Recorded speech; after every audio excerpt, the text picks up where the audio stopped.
55, 55 और 95 हर उम्र के लिए यकसा मुफीद, मफाद आम्मा का आलम बरदार। जरूर सब्सक्राइब करें, लाइक करें, शेयर करें और बेल आइकन प्रेस करना न भूलें। Rabbani the scholar YouTube channel.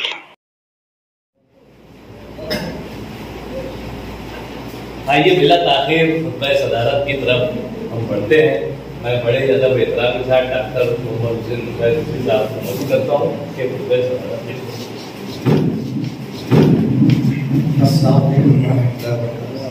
लफ्ज़ों और हरफों के खालिक जल्ल शानहू के नाम से लाखों दुरूद व सलाम उस पर जिस पर नूर व कलम की आयतें मुबारक नाज़िल हुई।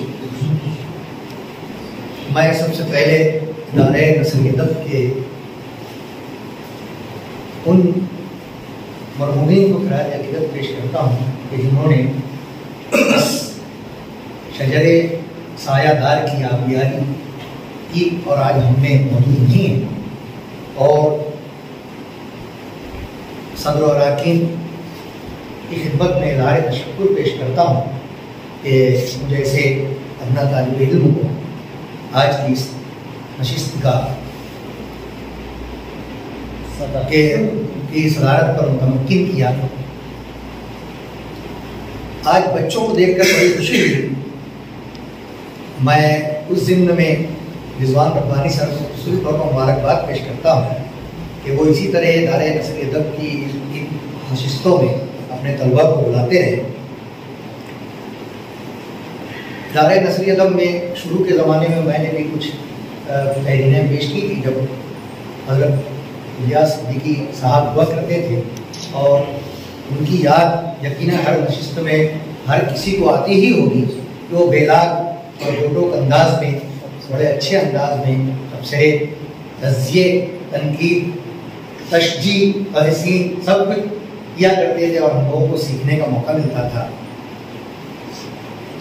माशाअल्लाह आज जिन लोगों ने भी यहाँ पर अपनी निगारिशात पेश की, सब ने अपनी जगह बहुत अच्छे अंदाज में बेहतरीन निगारिशात पेश की। तबसरा करने वाले हज़रात ने भी बड़े अच्छे अंदाज में तबसरा किया। मास्टर अब्दुल मजीद साहब बच्चों के लिए कहानियाँ लिखते हैं और बहुत अच्छी कहानियाँ लिखते हैं। आज उन्होंने सींग वाली बकरी जो कहानी पेश की, उसमें मुझे जो चीज़ पसंद आई ये, क्योंकि मैं ज़ुबान का तालिब इल्म हूँ, उन्होंने मुहावरात का जिस बरदस्तगी के साथ इस्तेमाल किया जा बजा, वो मुझे बहुत अच्छा लगा। और मुहावरात का इस्तेमाल अब कदरे कम होता जा रहा है। जब दरसी किताब की तरतीब व तदवीन के वक्त कुछ ऐसे असबाब तलाश करना होते हैं जिनमें मुहावरात का इस्तेमाल हो, तो नए लिखने वालों के मज़ामीन या कहानियाँ या असबाब बहुत कम मिलते हैं। मुबारकबाद पेश करता हूँ, उनकी कहानी में मिज़ाह, मंजर निगारी वगैरह सब कुछ थी और कहानी सबक आमूज़ भी थी। बाज़ इलाकों में जो देहात होते हैं, मैं जो एक देहात से ताल्लुक़ रखता हूँ, सर्विस से मुताल्लिक़ 21 साल मैंने एक देहात में गुजारा है और सर ने भी एक देहात में अपना पूरी ज़िंदगी गुजारी है। तो इस बात की मैं भी तायद और तौसीक करता हूँ कि बाज़ देहातों के अंदर बकरियाँ ऐसी होती हैं कि जो खुर वाली होने के बाद भी दरख्तों पर चढ़ जाती हैं। ये मैंने मेरी आंखों से देखा है, सर ने मेरी आंखों से देखा है।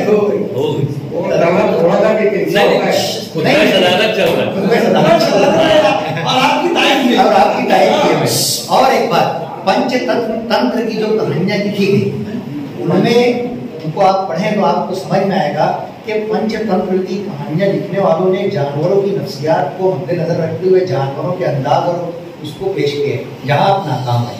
जैसा कि हज़रत मुहर्रम डॉक्टर इकबाल वर्की साहब ने, मुझे लकड़ भगत सीरीज़ वगैरह याद आई कि सैयद मोहम्मद अशरफ साहब ने जिस जानवर का जिस बयान किया है उसकी मुकम्मल तौर पर नफ्सियात को वहाँ पर उन्होंने पेश किया है। आगे बढ़ते हुए मैं मुबारकबाद पेश करता हूँ आपको डॉक्टर इकबाल वर्की साहब, एक मंझे हुए कलमकार हैं। तर्जुमा, कहानी, ड्रामा और बहुत सारी चीज़ें इन्होंने कहानी लिखी नहीं है सिर्फ, बल्कि कहानी लिखना लोगों को सिखाया। क्या तो इनकी कहानियों पर तो बहुत ज़्यादा कुछ कहने की ज़रूरत नहीं, लेकिन आज की जो कहानी उन्होंने लिखी, मुझे मेरे पसंदीदा राइटर सुल्तान सुबहानी की याद आ रही थी। वाकई में आज की कहानी मुझे बहुत पसंद आई। दिलचस्पी के साथ इन्होंने हम लोगों को अपनी गिरफ्त में रखा, साफ सुथरी बेहतरीन ज़ुबान में तजस्सुस और तहज्जुर को कायम रखा। मैं इकबाल वर्की सर की इस कहानी को चाहूँगा कि वो जल्द अज जल्द तबाह होकर मंजर आम पर आए, ताकि आज जो हमने तलखीस सुनी मुकम्मल कहानी पढ़ना हमें नसीब हो। आज अजमत इकबाल साहब का अफसाना रवायती तौर पर तक़सीम हिंद के बाद से जो अफसाने फसादात के ज़िम्न में लिखे गए हैं उसी को सामने लेकर चलते रहे। खैर मुझे कहानी पन उसमें कम नज़र आया, बयानियापन ज़्यादा होने की वजह से वो एक किस्म की उदात लगने लगा। बहरहाल मैं उन्हें मुबारकबाद पेश करूँगा। मैंने उनको आज पहली बार सुना है। माकबल जिन लोगों ने सुना है उन लोगों ने बताया कि उन्होंने माकबल में बहुत अच्छे अच्छे अफसाने लिखे हैं, और मुझे उम्मीद ही नहीं बल्कि यकीन है कि मुस्तकबिल में वो बहुत अच्छे अच्छे अफसाने पेश करेंगे और शेर अज़ीज़ मालेगांव के अफसानवी अदब के उफ़ुक़ पर एक अच्छा नाम हमारे सामने आएगा। डॉक्टर मुबीन नज़ीर साहब ने माशाअल्लाह अज़्ज़ व जल बहुत अच्छे अंदाज में कहानी लिखी। मुझे डॉक्टर प्रोफेसर दस्तगीर शहाब याद आए, डॉक्टर इस्मत जावेद याद आए, एहसन मारहवी याद आए, डॉक्टर अब्दुल सिद्दीकी याद आए। इन लोगों ने एक वक्त था कि इस किस्म के मज़ामीन को, जो मैं मज़मून नहीं कहूँगा, इस किस्म की कहानियों को लिखने का एक सिलसिला शुरू किया। शायद कमाल अहमद सिद्दीकी ने भी इस तरह की कहानियाँ लिखी हैं जो ज़ुबान और बयान और कवायद को सिखाने के लिए बहुत अच्छे अंदाज में, जैसे रूफ़ शमसी और रूफ़ कमरी की तमीज़ सिखाने के लिए और अपने लुगत देखने के लिए और मुहावरात की तफ़हीम के लिए एहसन मारहवी से सिलसिला शुरू होकर आज मुझे डॉक्टर मुबीन नज़ीर तक आया। अच्छा लगा। जब हम निसाबी किताबों की तरतीब के लिए कभी कभार बहुत परेशान होते हैं, तो इंशाअल्लाह ये सबक, ये कहानी मैं जो इस वक्त बोर्ड में मुतारिक हम लोगों तक जरूर पहुँचाऊँगा। माशाअल्लाह आपने आज तबीयत खुश कर दी। अब मुझे बहुत अच्छा लगा। और एक बात, जैसे ये जो कहानियाँ इस किस्म की होती हैं वो एक ही पीरियड की होती है, उसमें घर काम नहीं ये एक ही पीरियड की होती है, इसमें घर काम नहीं होता है। और कहानीकार की स्वाभाविक पर मुनासिब होता है, वो जहाँ चाहे वहाँ रोक दे और जहाँ चाहे वहाँ उसको दूसरा रूप दे। मुबारकबाद पेश करता हूँ। और आसिफ इकबाल मिर्ज़ा ने जो ड्रामा पेश किया खजाना, उसमें डॉक्टर इकबाल वर्की साहब ने जो मुफीद बातें कही, मैं उस पर अपने मुतफिक हूँ और ड्रामा बहुत अच्छा है। मुबारकबाद पेश करता हूँ। उसके ही आदमी हैं, वो ड्रामा करते भी हैं और ड्रामा लिखते भी हैं, ड्रामा पेश करते हैं। और अक्सर मालेगांव के अफसानी अदब का एक बहुत मुतबर नाम है, और वो अफसानी उफ़ुक़ पर एक चमकते दमकते आफ्ताब की तरह शहर अज़ीज़ मालेगांव के नाम को सोशल मीडिया के ज़रिए मुझे खबर मिलती रहती है कि बहुत दूर तक उनके अफसानों की धमक सुनी जाती है। बस मैं उन्हें एक बात ये कहूँगा कि मुबीन नज़ीर और ताहिर अमीन सिद्दीकी जैसे साथी आपको मुयस्सर हैं, तो कभी कभी कहीं कहीं ऐसा होता है कि ज़ुबान और बयान में कुछ वो खामियाँ दर आती हैं। उसकी वजह एक इलाकाई ज़ुबान का मामला है, और कलमकार पैदा होता है, कलमकार बनता नहीं है। क्या बात है। तो ये पैदा हुए हैं, ये बने नहीं हैं, और इनको ज़रूर ज़ुबान और बयान की जो बारीकियाँ उस पर आप तवज्जो करेंगे तो आपकी कहानियाँ बहुत उम्दा होती हैं, ऐसी होती हैं कि उसका कोई जवाब नहीं। और बड़ी खुशी होती है कि हमारे सैयद आरिफ साहब और सुल्तान सुबहानी और मजीद अनवर और इजाज़ वसीम सिद्दीकी साहब और ताहिर अमीन सिद्दीकी और बहुत सारे जो अफसाना निगार ऊपर से नीचे तक जो चले हैं, उसमें हारून अख्तर साहब को शामिल करते हुए मुझे फ़ख्र महसूस होता है। मैं मुबारकबाद पेश करता हूँ आपको भी। और अपने उनकी कहानी में जो असर रमा के हिंदुस्तानी मंजरनामे को उन्होंने पेश किया था वो वाकई बहुत अच्छा रहा। और अधूरे इश्क का मुकम्मल फसाना मज़मून अब्दुल अजीज शफीक सर जो हमको उर्दू पढ़ाया करते थे, वो अक्सर कहा करते थे कि सामने एक गज़ल हो तो गज़ल होती है, सामने एक गज़ल हो तो गज़ल होती है। अब्दुल अजीज शफीक सर अक्सर उर्दू के पीरियड में ये पढ़ाया करते थे। इन्होंने अधूरे इश्क का मुकम्मल फसाना पेश कर दिया है। मैं मुबारकबाद पेश करता हूँ। मुझे ज़ुबान उनकी बहुत अच्छी लगी, यानी मुकम्मल तौर पर उन्होंने बेहतरीन उम्दा ज़ुबान में बातें पेश की। कहीं पर भी मुझे ऐसा महसूस नहीं हुआ कि ज़ुबान अच्छी सुथरी साफ़ सुथरी अलबेली चमकती ज़ुबान से वो नीचे उतरे हैं। मैं अज़ीज़ुर रहमान को एक मुबारकबाद पेश करता हूँ। और हमारे बुज़ुर्ग रशीद आर्टिस्ट साहब ने मासूम कत्ल के उन्वान पर जो मजमून पेश किया दौरे हाजिर की अक्कासी करता है।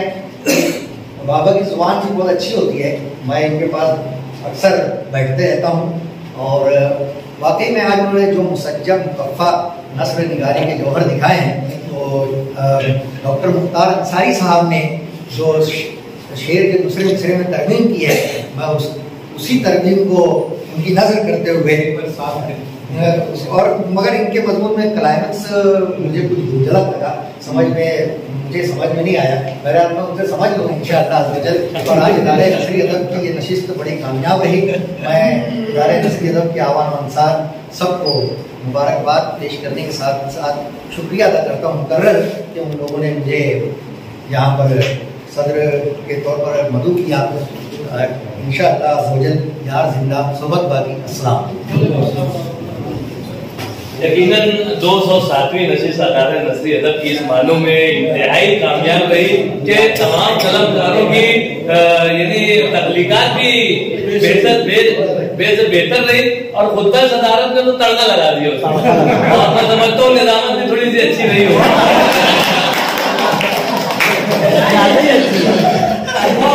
आइए आप देखते हैं कि रस्म शुक्रिया कैसा होता है। मैं अदारे के सदर मोहतरम अतीक शाबान साहब से मैं गुजारिश करता हूँ कि शुक्रिया अदा करें। शुक्रिया पहले तो ऐलान कि हमारे नस्री अदब के जो साबिक सदर थे उनका इंतकाल 28 नवंबर 2022 में हुआ था। अब 28 नवंबर 2023 को जो है उनकी बरसी है। उस मौके से हमने जो है एक यह तय किया है कि उनके ऊपर खाके और जो मज़ामीन लिखे जाए और उसी को पेश किया जाए नवंबर के महीने में, जो भी सनीचर आगे पीछे पड़ता है। एक ये ऐलान दूसरा आइंदा महीने में 30 सितंबर को जो नशिस्त होगी उसकी सदारत जो है वही ऐलान कर उनके ताहिर अंजुम सिद्दीकी साहब करेंगे। क्या बात। और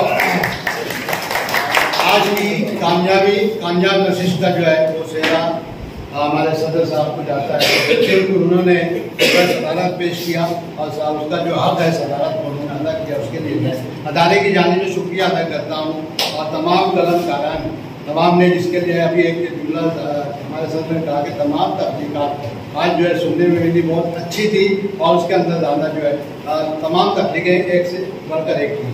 तो तमाम को कभी शुक्रिया अदा करूँ, तमाम लोगों को शुक्रिया अदा किया जाता है कि आप लोगों ने अच्छी तहकीकात यहाँ पेश की। इसके अलावा जो दीगर सामीन है और ख़ास तौर से मुबस्सिरीन है जिन्होंने तबसरा किया है जगह जगह पर और हर तस्लीक पर पेश किया है, मैं उनका भी शुक्रिया अदा करता हूँ अदारे की जानिब से। और तमाम सामीन का शुक्रिया अदा करते हुए आज की इस नशिस्त के इख्तिताम का ऐलान किया जाता है। बहुत बहुत शुक्रिया।